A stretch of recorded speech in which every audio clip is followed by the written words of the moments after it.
પ્રણામ. સૂત્ર અર્થ રહસ્ય.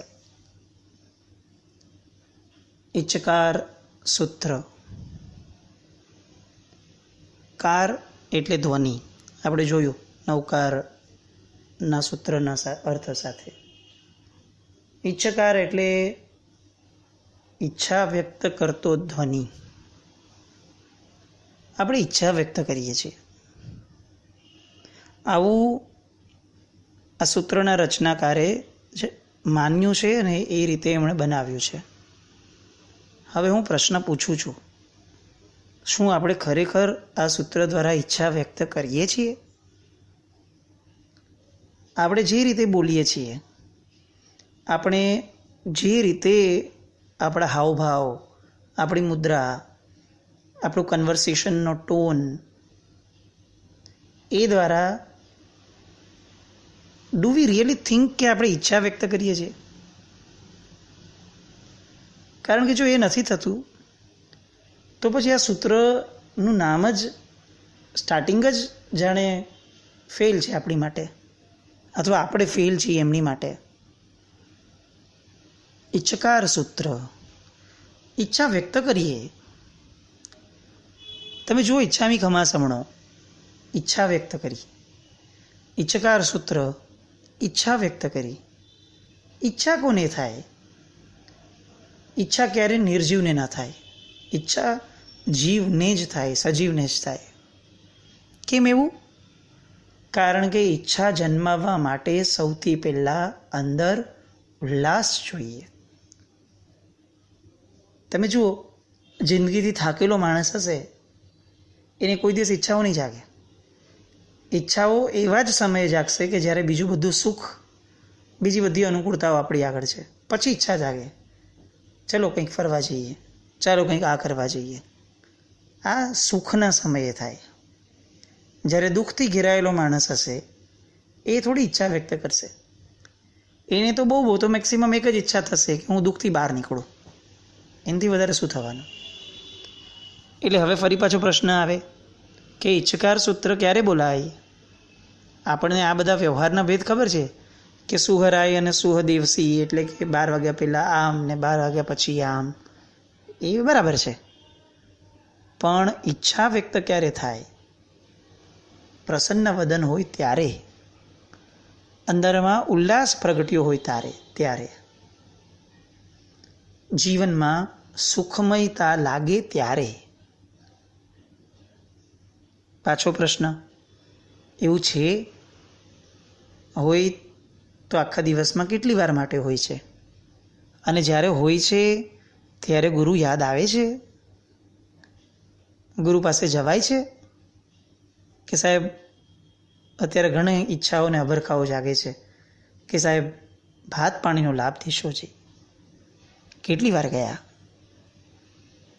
ઘરે કંઈક સારું જમવાનું બને, કેટલી વાર ગયા? સાહેબ ભાત પાણીનો લાભ દેશો છે. કોઈકના ઘરે ગયા અને કંઈક સારું જમવાનું મળ્યું, અથવા સારી વસ્તુ જોવા મળી,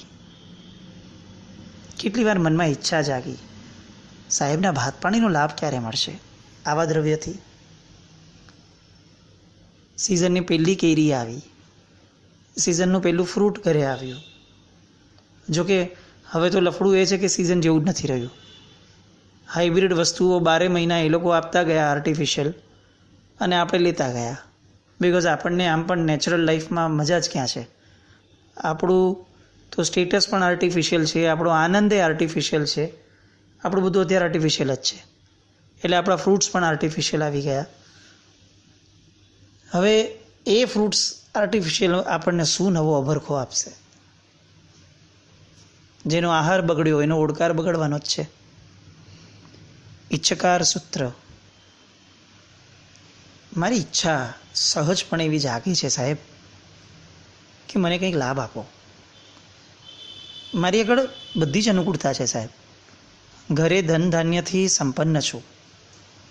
પરિવારનું પણ સાહેબ બહુ સુખ છે કે એ બધાને પણ આવો જ ભાવ જાગે છે, કોઈને વિરોધ નથી સાહેબ. અંદરમાં સાહેબ બધાને ઉમળકો છે કે આપ જેવા પવિત્ર પુરુષો અમારા આંગણે વધારે અથવા અમારું ધન આપના ઉપયોગમાં આવે, અમારું અન્ન આપના ઉપયોગમાં આવે, સાહેબ એનાથી વધારે અમારી માટે ગૌરવની વસ્તુ શું હોય? સાહેબ મારા ઘરેથી વોરીને આપ જાઓ, એ આપ વાપરો, એ વાપર્યા પછી એ જ ભોજન પચે, એ ભોજન પચ્યા પછીથી એમાંથી શક્તિ જનરેટ થાય, એનર્જી, અને એ એનર્જીથી સાહેબ તમે ચારિત્ર જીવનની આટલી સરસ મજાની ક્રિયાઓ, સ્વાધ્યાય, પડીલેહણ, દેવવંદન, પ્રભુની આજ્ઞા, જેટલી જગ્યાએ જે એરિયા સમિતિઓના પાલન, 5 સમિતિ 3 ગુપ્તી, સાહેબ આ બધું જે એનર્જીથી થાય એમાં ક્યાંક મારી એનર્જી, મારા ઘરના અન્ન દ્વારા પ્રગટેલી એનર્જી જાય તો સાહેબ મારું તો જીવન સફળ થઈ જાય. કેટલી વાર આવા તત્વવાળા ઊંડાણથી એવું કહેવાયું, સાહેબ ભાત પાણીનો લાભ દેશો છે. આ લોકડાઉન છે ને એણે બહુ ક્લિયર કરી નાખ્યું કે તમે જીવનની અંદર જે પણ કર્યું હતું એની એકચ્યુઅલી તમને કેટલી વેલ્યુ છે.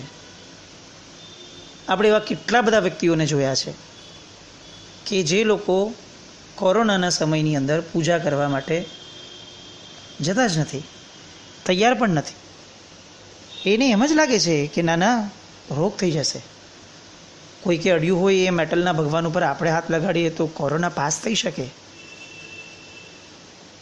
અને એના જવાબ પરથી આપણને ખરેખર એક આંસુ એને આપવાનું મન થાય, આપણું પોતાનું, કે દોસ્ત તું આને મેટલ જ સમજ્યો હતો, એ આટલા વર્ષની તારી મૂડી. કોરોનાએ કેટલી બધી વસ્તુની ક્લેરિટી આપી દીધી.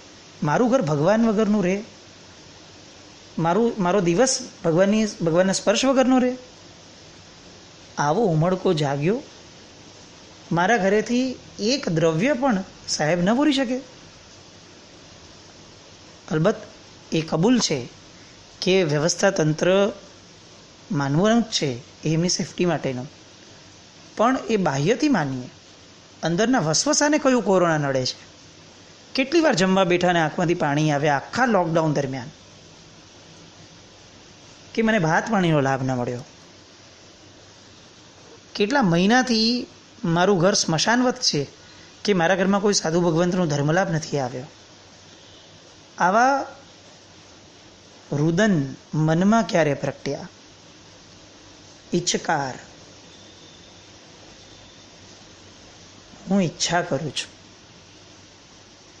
આ ઈચ્છાઓનું પરિણામ આવત જો ખરેખર ઈચ્છાપૂર્વક ઈચ્છકાર બોલાયું હોત તો. લોકડાઉનની અંદર દૂધનું દૂધ, પાણીનું પાણી થઈ ગયું. કદાચ સાચું હશે, ખોટું હશે, કોરોના એ બધો પછીનો વિષય છે, પણ એને આપણને પોતાને આપણી ઓકાત સમજાવી દીધી કે આપણે આટલા વર્ષ જે કર્યું હતું એ શું હતું. કેટલી તડપણ હતી આપણામાં એને પામવાની, કેટલો તલસાટ હતો એ ગુરુતત્વ પ્રત્યેનો, કે જે ગુરુતત્વને આપણે રોજ 2 વાર 3 વાર ઈચકાર સુહરાય આમ જોરથી બોલતા હતા. આપણે સૂત્ર પર આવ્યા. આ બધી વેદનાઓ અને સંવેદનાઓ કદાચ એટલા માટે જ પ્રગટે છે કે સૂત્રો, આટલા બહુમૂલ્ય સૂત્રો આપણને મળ્યા અને આપણે ઊંડાણને જરા પણ સ્પર્શવાનો પુરુષાર્થ નહીં કર્યો, અને એના કારણે આ સૂત્રો એ ફક્ત ને ફક્ત એક ક્રિયા અથવા વિધિ જ રહી ગયા. એનાથી વધારે એમને આપણે સ્કોપ જ ન આપ્યો. આમ એવું લાગે કે 1 કરોડ રૂપિયા આપણી પાસે હતા અને આપણે એનાથી ચણા અથવા મમરા ખરીદી લીધા. ફક્ત વિધિ માટે થોડી સૂત્ર હશે. ઉલ્લાસ ભળાવવો બહુ જ જરૂરી છે. ઈચ્છકાર સુહરાય, હું ઈચ્છા કરું છું. સુહરાઈ એટલે કે સુખપૂર્વક આપની રાત્રિ પસાર થઈ છે. સુહદેવસી એટલે કે સુખપૂર્વક આપનો દિવસ પસાર થાય છે. આપણે ત્યાં રાઈ પ્રતિક્રમણ અને દેવસી પ્રતિક્રમણ એ બેઉના જે સમય આપ્યા છે એ સમયની મર્યાદા પ્રમાણે આ બેમાંથી કોઈ પણ એક શબ્દ વાપરવાનો રહે છે, સુહરાઈ અથવા સુહદેવસી. ઘણા બધા વ્યક્તિઓ બહુ સરસ રીતે ભણ્યા હોય તો એને એમ થાય કે હું ભણ્યો છું તો કેમ ન બોલું, એટલે એ આખું સૂત્ર જ બોલી લેતા હોય. ઇચકાર સુરાઈ સ્વદેશી સુખ તપસરીને બાંધો. ભાઈ આ બેમાંથી એક હતું, select any one of them હતું, આ પણ રહી જાય છે. એટલે એ બેમાંથી કોઈ પણ એક બોલવું જોઈએ. સુહરાઈ અથવા સુહદેવસી. એની પછી શબ્દ આવે છે સુખ તપ, એટલે કે સુખપૂર્વક તપની અંદર શરીર નિરાબાધ, એટલે કે આપણું શરીર નિરાબાધ. આબાધ એટલે વ્યાબાધનો અંશ, એટલે કે પીડા રહિતપણું. એટલે જ્યારે આપણે પૂછીએ છીએ કે સુખ તપ શરીર નિરાબાધ, એટલે એનો અર્થ એ રીતે થાય છે કે આપનું શરીર સુખપૂર્વક તપની અંદર પીડા રહિતપણામાં છે. એની પછી આવશે સુખ સંજમ જાત્રા નિર્વહો છોજી. આમાં ખાસ ધ્યાન રાખવાનું એ પણ છે કે આ બધા શબ્દો છે ને એની પોતાની એક ભાષા છે. આપણને પોપ્યુલર વર્ડ્સ મળી જાય ને આપણે એને આપણી ભાષામાં બોલી લઈએ એ ન ચાલે. સૂત્રની અંદર સુખ સંજમ જાત્રા છે તો આપણા મોઢેથી સુખ સંજમ જાત્રા જ નીકળવું જોઈએ, કારણ કે સંજમ અને સંયમ એ બેઉના અર્થ ભલે એક થતા હોય પણ બેઉની ભાષાઓ અલગ અલગ છે. હું જ્યારે સંયમ બોલીશ તો એ ગુજરાતી થઈ જશે, અને હું જો સૂત્ર બોલું છું એ સૂત્રની ભાષા ગુજરાતી નથી. એમણે જે ભાષાના અન્વયે આ સૂત્ર મૂક્યું છે એ ભાષાએ આપણે બોલવાનું છે. સુખ સંજમ જાત્રા નિર્વહો છોજી, તો સુખ સંજમ જ હોય. પછી આપણે આપણો દાંડો નહીં ચલાવવાનો કે સંજમ અને સંયમ એક જ છે ને, નથી એક ભાઈ. સુખ સંજમ જાત્રા નિર્વહો છોજી ક્વેશ્ચન માર્ક. પછી એનો જવાબ આવે, સાહેબ આપે. એની પછી પાછો બીજો પ્રશ્ન આવે, સ્વામી શાતા છે જી. આમાં બોલવામાં આપણા ટોનના વેરિએશન બહુ રિક્વાયર્ડ છે. સ્વામી ઇઝ અ સંબોધન, એ સંબોધન છે. જેમ હું કોઈને તું કેમ છે એમ બોલાવું ત્યારે આખી વસ્તુ અલગ થઈ ગઈ, અને હું નામ દઈને બોલાવો કે દોસ્ત તું કેમ છે, તો ત્યાં મારે એનું નામ લઈ અને વિરામ લેવો પડે, તો જ એ વ્યક્તિ માટે એ ક્લિયર થાય કે આ મને આવું પૂછી રહ્યા છે. સ્વામી શાતા છેજી, સ્વામી શાતા છેજી કેમ ભાઈ, સંબોધન પછી વિરામ નહીં આવે? કેમ કન્ફ્યુઝ કરવા છે મહાત્માને આપણે? સ્વામી શાતા છેજી, સાહેબ આપ મારા સ્વામી છો, અને આપની શાતા મારી માટે બહુ વાઇટલ છે, મહત્ત્વની છે. સાહેબ એ છે આપને? અને આનો જવાબ પણ સાહેબ આપે. અને એ પછીથી બહુ જ વિનવણી મુદ્રા, આમ વિનંતી કરતા હોઈએ, કરગડતા હોઈએ એવી મુદ્રા પણ શરીરની હોય, એવો ભાવ પણ શબ્દમાં હોય, અને એવો ઉલ્લાસ હૃદયમાં પ્રગટે. પછી બોલાય, ભાત પાણીનો લાભ દેશોજી. આમ મોઢું ભરાઈ આવે એટલો આનંદ પ્રગટે, કારણ કે ક્રિયાની શરૂઆત એ આપણે ત્યાં ક્રિયાના છેડા સુધી પહોંચાડનારી પ્રક્રિયા કીધી છે.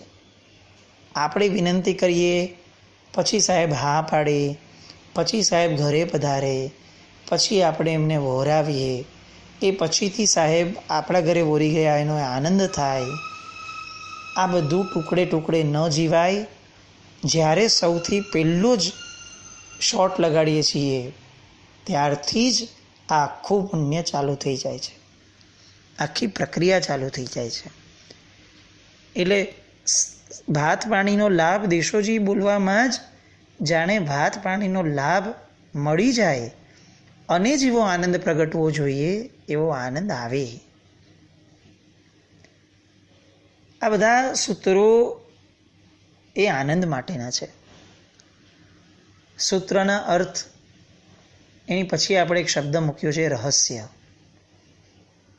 આ રહસ્ય શબ્દ એકચ્યુઅલી ખબર નહીં કેમ પણ સારો નથી. બિકોઝ આ તો સહજ હોવું જોઈતું હતું, અર્થમાં જ આ બધું ખ્યાલ આવી જતું હતું. પણ આપણી માટે હવે અર્થનો અર્થ પણ આખો બદલાઈ ગયો. અર્થ એટલે અર્થ જ, પછી ઊંડાણ નહીં. એટલે પછી એક શબ્દ નવો લગાડવો પડ્યો કે ભાઈ અર્થના રહસ્યો હોય એમાં જવું છે. અહીંયા તો અર્થના ઠેકાણા નથી, અર્થની રુચિ નથી. રહસ્યની વાતો કોની સામે કરશું? એટલે ખાસ ઈચકાર સૂત્ર એ આપણી ઈચ્છા વ્યક્ત કરવાનું છે એક સૂત્ર. અને ગુરુ ભગવંતોનો વિનય જે કીધો છે, આમે આખા દિવસમાં આપણું ગુરુ ભગવંતો પાસે કોમન નોર્મલ પબ્લિકનું જવું એ બહુ તો આવા જ સમયે થાય છે. એના સિવાય આખા દિવસમાં હાર્ડલી આપણે જતા હોઈએ. તો જો જતા જ નથી તો વિનય ક્યારે કરશું? તો જો એક જ વાર જવાનું થાય છે તો પછી કેટલો બધો વિનય સાચવીને આપણે કરીએ. કેમ ઉલ્લાસ ન પ્રગટે કે ચાલો આખા 24 કલાકમાંથી હું ગણીને 3, 4, 5 મિનિટ જેવો સમય જ ગુરુ ભગવંતો પાસે આવ્યો છું, તો એટલા સમયની અંદર હું કેમ વસૂલ ન કરી દઉં? આમ એટલા વિનયપૂર્વક, એટલા ઉલ્લાસપૂર્વક, એટલા આનંદપૂર્વક હું મારી ક્રિયાને સંવેદું કે મારી ક્રિયા બહુ જ લાંબા સમય સુધી મારા રણકાર મારા હૃદયમાં જીવે. બહાર નીકળ્યા પછી પણ મને આ શબ્દો, ગુરુ ભગવંતના મીઠા શબ્દો, દેવ ગુરુ ધર્મ પસાય, આવો શબ્દ મને રણકાર સ્વરૂપે સંભળાતો રહે અને એ કદાચ મને શાતા આપે. આવા ઉલ્લાસપૂર્વક આ સૂત્ર બોલીએ એ બહુ ઈચ્છનીય છે. ઈચ્છાઓ પ્રગટવી જોઈએ અને ભાત પાણીનો લાભ દેશોજી કીધા પછીથી વયા ન જવાય, આગ્રહ કરાય. શાસન સમ્રાટ સમુદાયના મહાત્માઓ, એસ્પેશિયલી અશોક દાદા, પરમ દિવસે કદાચ શનિવારે અશોક દાદાની તિથિ આવે છે. જીવનમાં જોયેલા બહુ જ કોમળ અને પ્રેમાળ વ્યક્તિત્વમાંનું એક. સાહેબ હંમેશા આવું કહેતા કે ભાત પાણીનો લાભ દેશોજી કહીને ભાગી જાઓ તો અમારે લાભ કોને આપવાનો? ઉપાશ્રીના ઘાટીને? કીધા પછી ઊભા રહેવાનું, પ્રશ્નો પૂછવાના કે સાહેબ કેમ ખપ નથી? સાહેબ ખપ છે તો હજી આનાથી વધારે શું? તો સાહેબ આ જોઈએ છે તો એની યાર સાહેબ આનો પણ ખપ હશે ને? સાહેબ આનો લાભ આપો ને. સાહેબ મારા ઘરે આ છે, સાહેબ મારા ઘરે આ એક નવી વસ્તુ આવી છે, સાહેબ આપને આનો ખપ હોય છે? બોલપેન લઉં છું સાહેબ મારી માટે એક નવી, તો સાહેબ ઈચ્છા થઈ કે આપને પણ ખપ હોય તો સાહેબ એક લાભ આપો ને. આ સૂત્ર નથી મૂક્યું ગુરુ ભગવંતોએ, પૂર્વાચાર્યોએ, કારણ કે એમને આપણી પર વિશ્વાસ હતો કે આપણે આવું બધું કરશું જ, આપણે ખાલી વ્યવહાર સાચવીને વયા જશું એવું એમને નહોતું ખ્યાલ. આ બધું એડ કરવા જેવું છે, કારણ કે તો જ ઈચકાર સૂત્રની સાર્થકતા છે. એટલે આ બધા ઘટનાઓના પણ આપણે સાક્ષી નહીં પણ આપણે ઇન્વોલ્વ થઈને આ બધા ઘટનાના કર્તૃત્વમાં આવીએ એવો શુભ મંગલ ભાવ સૂત્રને બાંધીએ. બહુ જ બહુમાન, પ્રેમપૂર્વક, વાત્સલ્યપૂર્વક અને એકદમ કોમળ પરિણામપૂર્વક આપણે આ સૂત્રને સરસ મજાનું સંવેદીએ એવી શુભ મંગલ કામના. જીનાજ્ઞા વિરુદ્ધ કોઈને દુભાવવાપૂર્વકનું કંઈ પણ બોલાઈ ગયું હોય તો મિચ્છામિ દુક્કડમ. જૈનમ જયતે શાસનમ.